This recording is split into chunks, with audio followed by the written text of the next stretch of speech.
ನಮಸ್ತೆ ವೀಕ್ಷಕರೇ.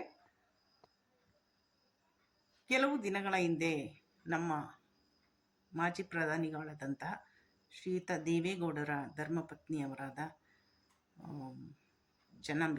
ಚೆನ್ನಮ್ಮ ಅವರು ನಿಧನರಾದರು. ಅವರ ಕೊನೆಯ ವಿಡಿಯೋ ತುಂಬ ವೈರಲ್ ಆಗಿತ್ತು. ನೀವೆಲ್ಲರೂ ಸಹ ಗಮನಿಸ್ತೀರಿ. ಯಾಕಂದರೆ ಎಲ್ಲರೂ ಸಹಜವಾಗಿ ಅದು ತುಂಬ ಒಂದು ಮಾನವೀಯ ಕಳಕಳಿಯಿಂದ ಒಂದು ದಾಂಪತ್ಯದ ಬಗ್ಗೆ ತುಂಬ ಒಂದು ಡೀಪಾಗಿ ನಮ್ಮನ್ನು ಟಚ್ ಆಗಿರುವಂತಹ ಒಂದು ವಿಡಿಯೋ ಆಗಿತ್ತು. ಅವರ ಕೊನೆಯ ವಿಡಿಯೋದಲ್ಲಿ ಏನಿತ್ತು ಅಂತಂದರೆ, ಅಮ್ಮ ಅವರು ಹೊರಡುವಾಗ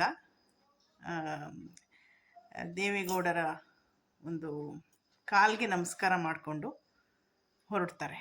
ಅದೆಷ್ಟು ಒಂದು ಆಪ್ಯಾಯಮಾನವಾಗಿತ್ತು ಅಂತಂದರೆ ತುಂಬ ಟಚ್ಚಿಯಾಗಿತ್ತು. ಯಾರೇ ನೋಡಿದ್ರೂ ಅವ್ರಿಗೆ ಅನ್ನಿಸ್ತಾ ಇತ್ತು ಅವರು ಅಷ್ಟು ಹಿರಿಯ ವಯೋಮಾನದಲ್ಲಿ ಅವರು ಅಷ್ಟು ಕಾಲ ಬಾಳಿದವರ ಒಂದು ನಡುವಿನ ಬಾಂಧವ್ಯ ಪ್ರೀತಿ ಎಷ್ಟು ಆ ಒಂದು ಗಾಢವಾಗಿತ್ತು ಅನ್ನೋದನ್ನ ಬಹಳ ಚೆನ್ನಾಗಿ ಸ್ಪಷ್ಟಪಡಿಸ್ತಾ ಇತ್ತು. ಅದಕ್ಕೆ ಯಾವ ಜಾತಿ ಧರ್ಮದ ಹಿನ್ನೆಲೆಯನ್ನು ಮೀರಿ ಸಹ ಒಂದು ದಾಂಪತ್ಯ ಹೇಗಿರಬೇಕು ಅನ್ನೋದ್ರ ಬಗ್ಗೆ ತುಂಬ ಚೆನ್ನಾಗಿ ಅಲ್ಲಿ ನನಗೆ ತುಂಬ ಅದನ್ನ ನೋಡಿದ್ರೇ ಅವರು ಚೆನ್ನಮ್ಮ ಅವರು ಇಲ್ಲದೇ ಇರ್ಬೋದು ಆದರೆ ಅವರ ಒಂದು ಮನಕಲಕುವಂತಹ ಒಂದು ಪತಿಯ ಬಗ್ಗೆ ಇದ್ದಂತಹ ಗೌರವ ಆಗಿರ್ಬೋದು, ಪ್ರತಿಯೊಂದನ್ನು ಅವ್ರ ಬಗ್ಗೆ ಅವ್ರ ವ್ಯಕ್ತಿತ್ವ ತುಂಬ ದೊಡ್ಡದು. ಅವ್ರ ಬಗ್ಗೆ ಸಾಕಷ್ಟು ನಮ್ಮ ಪತ್ರಿಕೆಯವರೆಲ್ಲ ಬರೆದಿದ್ದಾರೆ. ಆದರೆ ಪತಿ ಪತ್ನಿ ಹೇಗಿರಬೇಕು ಅನ್ನೋದ್ರ ಬಗ್ಗೆ ಅವರಿಂದ ಕಲಿಯೋದು ತುಂಬ ಇದೆ ಅನಿಸುತ್ತೆ. ಅದನ್ನು ನಾವೆಲ್ಲರೂ ದಂಪತಿಗಳಾಗಿ ದಾಂಪತ್ಯ ಜೀವನವನ್ನು ಸಾಗಿಸ್ತಾ ಇರುವಂಥ ಪ್ರತಿಯೊಬ್ಬರೂ ಸಹ ಅನುಸರಿಸಬೇಕಾದಂಥ ಬೇಕಾದಷ್ಟು ಒಂದಷ್ಟು ವಿಚಾರಗಳನ್ನ ಒಂದು ತಿಳುವಳಿಕೆಯನ್ನು ಆ ವಿಡಿಯೋ ಕೊಡುತ್ತೆ ಅಂತ ಅಂದ್ಕೊಂಡಿದ್ದೀನಿ. ಪತಿ ಪತ್ನಿಯರ ನಡುವೆ ಗೌರವ ಇರಬೇಕು, ಪ್ರೀತಿ ಇರಬೇಕು, ಆದರ ಇರಬೇಕು. ಹಮ್ಮು ಬಿಮ್ಮು ಬರುತ್ತೆ ಹೋಗುತ್ತೆ, ಆದರೆ ಅವುಗಳಿಗೆ ಸ್ಟಿಕನ್ ಆಗಬಾರ್ದು. ಎಷ್ಟೇ ನಾವು ಅರ್ನ್ ಮಾಡ್ತೀವಿ, ಕೆಲವೊಂದು ಹೆಣ್ಮಕ್ಳಿಗೆ ನಾನು ಗಂಡನಿಗಿನ್ನ ಜಾಸ್ತಿ ಅರ್ನ್ ಮಾಡ್ತೀನಿ ಅನ್ನೋ ಒಂದು ಇದಿರುತ್ತೆ. ಆಮೇಲೆ ಗಂಡನ್ನ ತುಂಬ ಕೀಳಾಗಿ ಬೈಯುವಂಥ ಹೆಣ್ಮಕ್ಳು ಇರ್ತಾರೆ.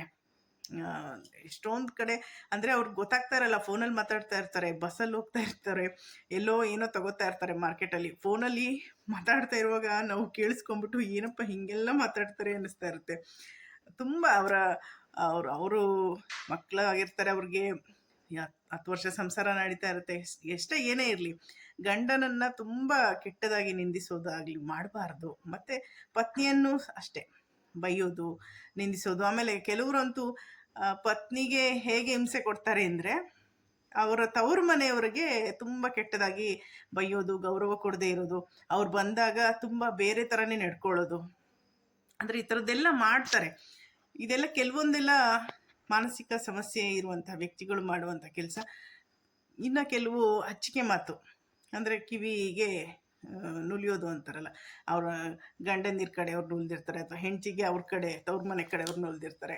ಅಂದರೆ ಈ ಥರ ಸಾವಿರಾರು ರೀಸನ್ಗಳಿಗೆ ಪತಿ ಪತ್ನಿ ನಡುವೆ ತುಂಬ ಅಂತರಗಳು ಇವತ್ತು ಸೃಷ್ಟಿಯಾಗ್ತಾ ಇರೋದನ್ನ ನಾವು ಕಾಣ್ಬೋದು.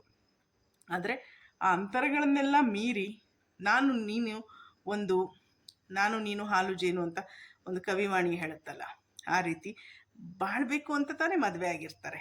ಯಾರೇ ಆಗಲಿ ಒಂದಾಗಿ ಬಾಳಬೇಕು, ಪ್ರೀತಿಯಿಂದ ಬದುಕಬೇಕು. 7 ಜನ್ಮಕ್ಕೂ, ಅದು Hindus especially they believe in 7 ಜನ್ಮಕ್ಕ 7 ವೀರ್ಯ.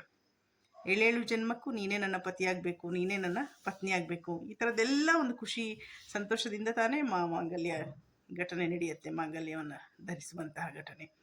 ಆದರೆ ಆ ಒಂದು ಸುಂದರ ಕ್ಷಣವನ್ನು ಜೀವನದುದ್ದಕ್ಕೂ ಏನು ಮಾಜಿ ಪ್ರಧಾನಿಗಳಾದಂಥ ದೇವೇಗೌಡರ ಪತ್ನಿ ಹೇಗೆ ಉನ್ನತೀಕರಿಸ್ಕೊಂಡು ಬಂದರು ಅನ್ನೋದು ನಿಜಕ್ಕೂ ನಮಗೆ ಮೈ ಜುಮ್ಮನಿಸುವಂತಹ ಒಂದು ಕ್ಷಣ ಅನಿಸುತ್ತೆ. ನಾನು 4-5ನೇ ಕ್ಲಾಸಲ್ಲಿರುವಾಗ ಅನಿಸುತ್ತೆ, ಹೊಳೆ ನರಸೀಪುರಕ್ಕೆ ನನ್ನ ಸೋದರ ಮಾವ ಅಕ್ಕಿ ತರೋಕ್ಕೆ ಕರ್ಕೊಂಡೋಗಿದ್ರು. ಅವರು ರೈಲ್ವೆ ಡಿಪಾರ್ಟ್ಮೆಂಟಲ್ಲಿ ವರ್ಕ್ ಮಾಡ್ತಾಯಿದ್ರು, ಟ್ರೈನಲ್ಲಿ.